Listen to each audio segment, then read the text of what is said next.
እንዴት አላችሁ ውድ ተመልካቾች? ላይክ፣ ሰብስክራይብ፣ ሼር ማድረጉን እንዳትረሱ። እንግዲህ እንደተለመደው ቢኒያም ካሴ ነኝ። የእናንተ እንቅስቃሴ እያንዳንዱ የምታደርጉት ነገር ሁሉ እረዳለሁ። የእናንተ እንቅስቃሴ ምን ያህል እንደሆነ እንግዲህ መረዳት ችያለሁኝና ይህን ነገር ደግሞ ላይክ፣ ሰብስክራይብ፣ ሼር ማድረጉን እንድትቀጥሉበት አሁንም አሳስባችኋለሁ። አሁን እንግዲህ የመካከለኛው ምስራቅ ጉዳይ በተለይም እስራኤልና የጋዛው ሐማስ ያሉበት ውጥረት ምን ደረጃ ደርሷል? በርካቶች ሊጠይቁት የሚገባ ጉዳይ ነው፣ እየጠየቁትም ያለ ነገር ነውና ይህን ነገር ስንመለከት የሁለቱ ኃይሎች ውጥረት አሁን መልኩን ቀይሯል። ሌላ አይነት አንደምታ ያለው ሆኗልና እንዴት በምን መንገድ ሊቋጭ ይችላል የሚለው ከዚህ በፊት እንደተነሳው የሁለት ሀገራት መፍትሄ ቱ ስቴት ሶሉሽን የሚባለውን ነገር ለማስቀመጥ ሙከራ ተደርጎ ነበረ። ነገር ግን ቱ ስቴት ሶሉሽን ያን ያህል ዋጋ ያለው ሆኖ አልታየም በአሁኑ ሰዓት። ምክንያቱም የአሜሪካ የእስራኤል ፖለቲከኞች በራሳቸው መንገድ ጋዛ ላይ ያለውን ነገር ለመቆጣጠር የጋዛን ፖለቲካ በፈለጉት መንገድ ማስኬድ፣ ጋዛን አሁን ሙሉ በሙሉ ወደ እጃቸው ማስገባት አይነት እንቅስቃሴዎች ስለሆኑ ጠቅላይ ሚኒስትር ቤንያሚን ኔታንያሁም በሚቀጥሉት ቀናት እጅግ አደገኛ የተባለ ከባድ አይነት ጥቃት እንከፍታለን የሚል ሀሳብም ስላጋሩ እነዚህ ነገሮች ውስብስብ ሆነው እንደሚቀጥሉ እንግዲህ ያሳያሉ። እንግዲህ የእስራኤል ፖለቲከኞች በምን አይነት መንገድ ነገሮችን ሊያስቀጥሉ ነው የሚለው እንዳለ ሆኖ ግን በእነ ጠቅላይ ሚኒስትር ቤንያሚን ኔታንያሁ ላይ የተለያዩ ትችቶች ይሰነዘራሉ። የመንግስታቱ ድርጅትም እንግዲህ ትችት ሰንዝረዋል። በተለይም ከጋዛው ፖለቲካ ጋር በተገናኘ ብዙ አሳሳቢ ነገሮች አሉ። በነገራችን ላይ ውድ ተመልካቾች የጋዛ ሰዎች ከሰሜን ጋዛ ወደ ደቡብ ጋዛ ከማዕከላዊ ጋዛ ወደ ደቡብ ጋዛ ሄደው የድጋፍ እንዲደረግላቸው ወይንም ደግሞ እንደምታውቁት ከዚህ በፊት 2 ወር ሆኖታል ወይም 2 ወር ወደ 3 ወር እየተሸጋገረ ነውና ሙሉ በሙሉ ወደ ጋዛ ምንም አይነት የምግብ እህል ወይም ምንም አይነት እርዳታ እየገባ አይደለም እና በዚህ ጊዜ ውስጥ እንግዲህ ሰዎች ወይ ህይወታቸውን የሚያጡበት መንገድ ከጦርነት ባሻገር ከቦምቡ ባሻገር ሰዎች እንግዲህ ህይወታቸውን የሚያጡበት ሌላኛው መንገዱ ረሃብ ሆኗል። ዊፐናይዝድ ጀስት ሃንገርን እንደ ዊፐን እየተጠቀመች ነው እስራኤል በሚልም ትተቻለች እና እኔ እዚህ ላይ እንደው እንትን ማለት የምፈልገው ነገር ፖለቲካሊ ኢንጌጅድ የሆነ ነገር ፖለቲካሊ ከዛ የሚል ነገር ሳይሆን አሁን ባለው ሁኔታ ግን ዋትስ ዘ ፋክት ምንድን ነው ያለውን ነገር ነው። የማንም ደጋፊ መሆን አስፈላጊም ስላልሆነ this is እንደ ትልቅ ሚዲያ ራሴም አድርገን ስለምናስበው እናንተም ተመልካቾች በዛ ልክ ስለምታስቡት የተጣራውን መረጃና መሬት ላይ ያለውን ሀቅ ነው ልነግራችሁ እንፈልገውና አስፈሪ ነው። ውድ ተመልካቾች አስፈሪ ነው ስላችሁ አንድ የፍልስጤም ሰው በተለይ አንድ ጋዛዊ ቢያንስ በዚህ ጦርነት ይህ ጦርነት የአሁኑ የመጨረሻው ጦርነት ከተቀሰቀሰበት ጊዜ አንስቶ ቢያንስ 10 ጊዜ ተፈናቅሏል። ከአንድ ቦታ ወደ ሌላ ቦታ አንድ ፍልስጤማዊ ወይም የጋዛ ሰው ከአንድ ቦታ ወደ ሌላ ቦታ ተፈናቅሏል። ይሄኛው ደግሞ በሌላ ሀሳብ እርዳታ ስለተዘጋ እርዳታ መቅረብ ያለበት በሶስተኛው ወገን ነው። ለዛውም ከሰሜን ከማዕከላዊ ጋዛ ወደ ደቡባዊ ጋዛ ዜጎች ከሄዱ በኋላ የሚል ሀሳብ ነው የኔታንያሁ መንግስት ያመጣውና ይሄኛው ከባድ ሙቭ ነው። በአራት የፕሮቫይድ የእርዳታ የሚደረግባቸው በአራት አካባቢዎች ላይ በአራት ቀጠናዎች ላይ ሊደረግ ይችላል የሚል ሀሳብ እስራኤል አቅርባለች። የእስራኤልን ሀሳብ አሜሪካ ትቀበለዋለች እና ዩኤስ እስራኤል ፕላን ነው የሚባለው እና ይሄኛው ፕላን ምንድን ነው የሚያሳየው? ሶስተኛ ወገን እነዚህ ዜጎች ከሰሜን ከማዕከላዊ ጋዛ ወደ ደቡባዊ ጋዛ ከሄዱ በኋላ እርዳታ የሚቀርብላቸው በኮንትራክተሮች ወይም በሶስተኛ ወገን መሆን አለበት የሚል ነው። ይሄ ሀሳብ ወደ ጸጥታው ምክር ቤት ሄዶ ነበር። ወደ ጸጥታው ምክር ቤት ማለት እንግዲህ ወደ ጸጥታው ምክር ቤት ሲሄድ እዛ ላይ ተቃውሞ ገጥሞታል። ያልተቀበሉት በሚገርም ሁኔታ ከአሜሪካ ባፈነገጠ መንገድ ታይቶ በማይታወቅ ሁኔታ ብሪታንያ ተቃውመዋለች። ከዛ ፈረንሳይ ቻይና ናት፣ ሩሲያ ናት። ቻይናና ሩሲያ በግልጽ ተቃውመውታል።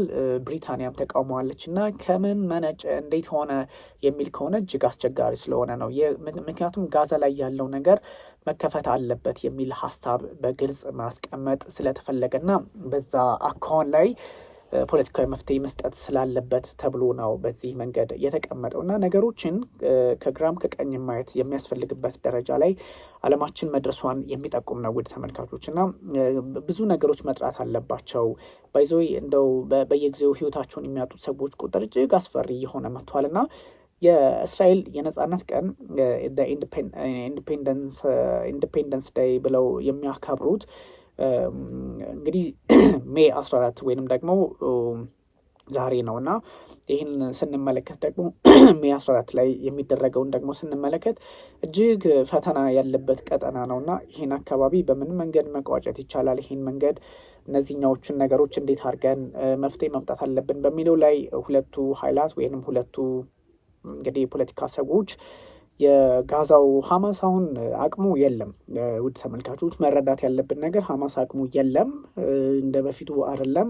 ምናልባት ሪግሩፕ እያደረገ ነው በሚል ጠቅላይ ሚኒስትር ቤንያሚን ኔታንያሁ የተለያዩ እርምጃዎችን በመውሰድ ላይ ይገኛሉ። ያም ሆኖ ግን አሁን አቅም አለው ለማለት አዳጋች ስለሆነ መፍትሄ የሚመጣው አሁን በዓለም አቀፉ ማህበረሰብ እና በራሳቸው በእስራኤል ፖለቲከኞች እንደሆነ እየተነገረ ይገኛል። ይሄን ነገር በምን አይነት ካልኩሌሽን በምን መንገድ ሄደው በምን አስተካክለውት መፍትሄ ሊያመጡ ይችላሉ የሚለውም እጅጉን አሳሳቢ እጅጉን ውስብስብ እየሆነ ሄዷል። ባይዞይ እንደው ስለ ነጻነት ቀንም በተወሰነ መንገድ ማንሳትም አለብን። እንግዲህ ነጻነት ሲባል ለአንዱ ዋጋ ከፍሎ ሌላው እንግዲህ የራሱን ሕይወት የሚመራበት ነው እና የእስራኤልና የፍልስጤም ጉዳይ ለሺህ ዘመናት ይሄ በቁርአንም በባይብልም በሁሉም ሪሊጂየስ ላይ ልታዩት ትችላላችሁ። በተለያየ መንገድ ሊታይ ይችላል እና ይሄኛው ምንድን ነው የሚለው 1948 ላይ የተነሳ አይደለም። ከዚህ በፊት በጣም ዲቴይል ነግራችኋለሁ እና 1948 ላይ ሳይሆን ከዛ በፊት እና ኦቶማን ኤምፓየር እና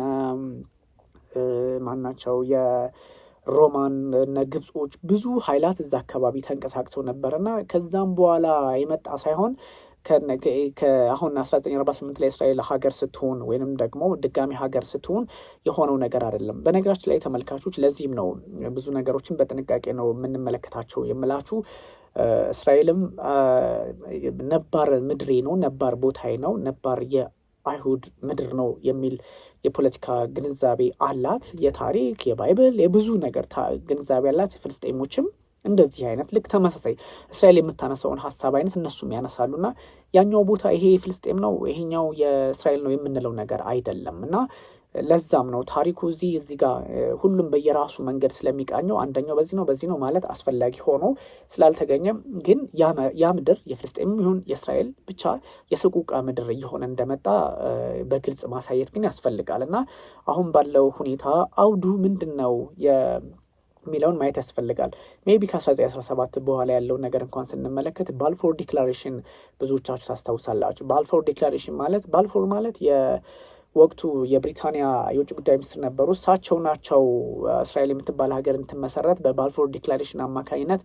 በእርግጥ ጋዜጠኛው አሉ ከዛ በፊት ከነሱ አንጻር ነው እና የሁለተኛው የዓለም ጦርነትን እዛ አካባቢና ፈረንሳይና ሩሲያን ለማራቅ ባልፎር ዲክላሬሽን በሚል የባልፎር አዋጅ በሚል መንገድ የተፈጠረው ግርግር አደጋ ለፍልስጤማውያን ይዞ መጣ የሚል የፖለቲካ አረዳድ አለ። ግን ሁለተኛው የዓለም ጦርነት ከተጠናቀቀ በኋላ እንግዲህ ፍልስጤም የምትባለው ሀገር በሮማኖች ጊዜ ከዛ በኦቶማኖች በተለይ በኦቶማን ያለውን ብነግራችሁ ይሻላል፣ ምክንያቱም 1918 ላይ የተጠናቀቀ ስለሆነ በኦቶማኖች ጊዜ ፍልስጤም ነበረች እና እንግዲህ ፍልስጤም የሚለውን ስም ያመጡት ኦቶማኖች ናቸው፣ ሮማኖች ናቸው የሚሉም አሉ። እስራኤል የሚባል ሀገር የለም የሚሉን አሉ። እስራኤል የራሱን መከራከር ያለት ፍልስጤም የሚባል ሀገር የለም ብሎ የሚያምኑ አሉ።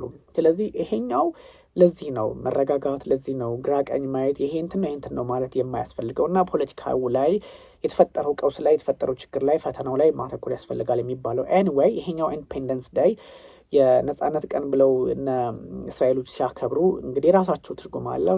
ፍልስጤሞችም ነገ ከነገ ወዲያ ኦብቪየስሊ ከሆነ ጊዜ በኋላ የነጻነታችን ቀን ብለው የሚያከብሩት የሆነ ዕለት እንደሚኖራቸው ምንም ጥያቄ የለውም። ምክንያቱም እዛ አካባቢ ያለው ቱ ስቴት ሶሉሽን ማለት የሁለት ሀገራት መፍትሄ 2 የሚባለው መተግበር አለበት። ቱ ስቴት ሶሉሽን ማለት ከ1947 ላይ ይፋ የተደረገው እስራኤልና ፍልስጤም የሚባሉ ሀገራት ከሜዲትራኒያን ባህር እስከ ዮርዳኖስ ወይም ከዮርዳኖስ ወንዝ እስከ ሜዲትራኒያን ባህር ጎን ለጎን ሀገር አድርጎ የሚያስቀምጥ ትልቅ የመንግስታቱ ድርጅት ሀሳብ ነው። በዛ መንገድ ከሆኑ እንግዲህ በሰላም መኖር አለባቸው ተብሎ ስለሚታሰብ ኦብቪየስሊ መሆንም አለበት። አሁን የማይሆን ነገር ነው። ፍልስጤም የሚባል ሰው ህዝብ ሀገር የለም የሚባልበትም አይደለም።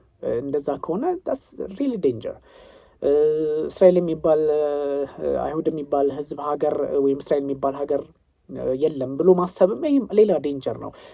አሁን እስራኤል ያለችበትን አቅም ጉልበት ስለምናቅምና ስለዚህ ቱ ስቴት ሶሉሽን በትክክል የመንግስታቱ ድርጅት ትልቅ ስራ ሰራ ብዬ የማስበው በዚህ ፕሮግራም ካለው ምልከታ ፍልስጤማውያን ከሚከፍሉት ዋጋ አይሁዶች ከዚህ ቀደም ሲከፍሉት ከነበረው ዋጋ አንጻር የሁለት ሀገር መፍትሄ ነው የሚያስፈልገው። ይሄ ሀገር ማን ነው በሰው ሀገሬ ማለት ይቻላል ወይ ብሎ ከፍልስጤም በኩል የሚያነሳ አለ። ከእስራኤልም በኩል ደግሞ ምን አገባቸው በእስራኤል ምድር በአይሁድ ምድር ፍልስጤምኔ ነው ይላል የሚል አለ። ስለዚህ ይህን ማስታረቅ የሚችለው ምንድን ነው? ሁለቱም እንዲህ አይነት ጥያቄ ካለ ፍልስጤምም እንዲህ አይነት ጥያቄ ካላት እስራኤልም እንዲህ አይነት ጥያቄ ካላት ምንድን ነው የሚያስፈልገው? ሁለት ሀገር በዮርዳኖስና በወንዝና በሜዲትራኒያን ባህር ያለውን እሱን ተከፋፍሎ ሁለት ሀገር ማድረግ ነው የማንም ይሁን ምድሩ። ስለዚህ ሰዎች በነጻነት እንዲኖሩ ያደርጋል የሚል ግንዛቤ ስላለው ማለት ነውና ይሄኛውን ማሰብ ይሄኛውን ፖለቲካ ግምት ውስጥ ማስገባት የሚጠይቅ ነገር ነው እና ብዙ ነገሮች ውስብስብ ሊመስሉ ይችላሉ፣ ግን ይሄኛው ነው ቱ ስቴት ሶሉሽን። በነገራችን ላይ ከ1923 እስከ 1948 ባለው ጊዜ ውስጥ የብሪቲሽ ማንዴትን ታስታውሳላቸው። የብሪቲሽ ማንዴት ማለት ብሪታንያ በሞግዚትነት ወይም በውክልና ፍልስጤምን ያስተዳደረችበት ነው 1923 እስከ 1997። ስለዚህ አይሁዶች በጣም ሲገፉ ናዚ ሲያሰቃዩቸው ሊጠፉ ሲሉ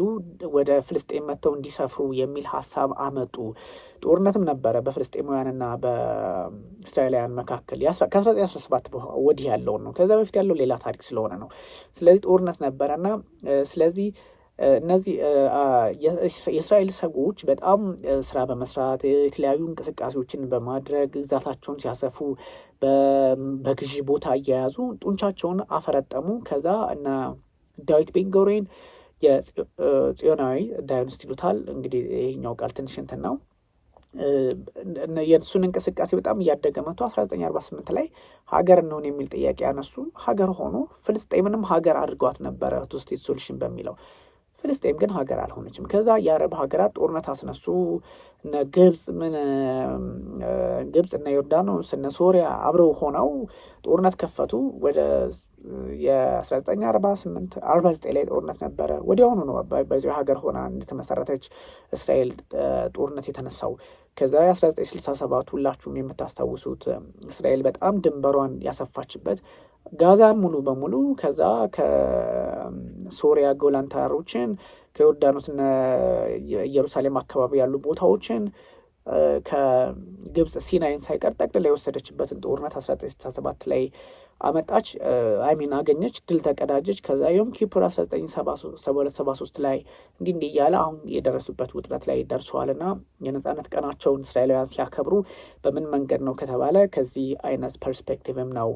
ለአንዱ ነጻነት ለአንዱ ዋጋ የሚያስከፍል ነገር ስለሆነ ጉዳዩ ያው ዕለቱን በታሪክ ማስታወስም አይነት ነገር ነው። ግን ያው ነጻነት አንጻራዊ ነው ከሚባለው አንጻር እንድትመለከቱት እፈልጋለሁ። አንዱ ዋጋ ከፍሎ አንዱ ሀገር ላይሆን ይችላል። አንዱ እንደዚህ አይነት ነገሮች አሉ። ኤኒዌይ እንዲህ አይነቶቹ ታሪኮች ወይም ትርክትም ሊሆኑ ይችላሉ። ነገ ከነገ ወዲያ አንዳች የፖለቲካ አደጋ ይዘው ሊመጡ እንደሚችሉ ፍንጭ ይሰጣልና የአሁናዊ ጉዳዮችንም ስንመለከታቸው ውስብስብ አካሄዶችን መረዳት ይቻላል እና ሁኔታውን ከግራም ከቀኝም የሚመለከቱ ሰዎች በአግባብ ሊያዩዋቸው ይገባል፣ በአግባብ ሊያጠኗቸው ይገባል። ያ ካልሆነ የግፋ በለ ፖለቲካ አያስፈልግም። ለመሰላችሁ ብዙ ጊዜ ሰዎች ቱ ስቴት ሶሉሽን በእስራኤልና በሐማስ ወይም በእስራኤልና በፍልስጤን መካከል ቱ ስቴት ሶሉሽን አያስፈልግም ብሎ የሚያስቡ አሉ። ቱ ስቴት ሶሉሽን ካላስፈለገ እኮ ሁለት ምርጫ ነው ያለው። አንድ ምርጫ ነው ያለው። አንደኛው ሁለት ምርጫ ቱ ስቴት ሶሉሽን የሁለት ሀገራት መፍትሄ አያስፈልግም ከተባለ እስራኤል የምትባል ሀገር ወይ የለችም፣ ፍልስጤም የምትባል ሀገር ወይ የለችም። እስኪ አስቡት ዴንጀሩን። እስራኤል የሚባል ሀገር የለም ብሎ ማሰብ በመካከለኛው ምስራቅ ላይ ቁጥር 1 የጦር አቅም ያላትን ሀገር ዝም ብለሽ ውጭ ማለት ነው። እንዴት ሊሆን ይችላል? ሁለተኛ ደግሞ ቱ ስቴት ሶሉሽን አያስፈልግም ብሎ የሚያስብ ሰው ደግሞ ካለ ፍልስጤማውያን የሚባሉ ሰዎች በእስራኤል ስር ይሆኑ ወይንም ደግሞ እነዚህ ሰዎች የሉም ብሎ ማሰብ ነው። አያችሁ። ስለዚህ የሁለት ሀገራት መፍትሄ አሁን በትክክልም መፍትሄ ሊሆን ይችላል እንጂ ቱ ስቴት ሶሉሽን የሞተ ጉዳይ ነው አያስፈልግም ምናምን ይላል ሰው። ታዲያ እንዴት ሆነው እዛ አካባቢ ያለው ሁኔታ መፍትሄ ይምጣለት ወደሚል ጥያቄና ድምዳሜ የሚወስድ ነው። ስለዚህ ውድ ተመልካቾች ሰፋ ያሉ ጉዳዮችን ከዚህ በኋላም የማጋራችሁናል። ለዛሬው ታንኪ ቨርመች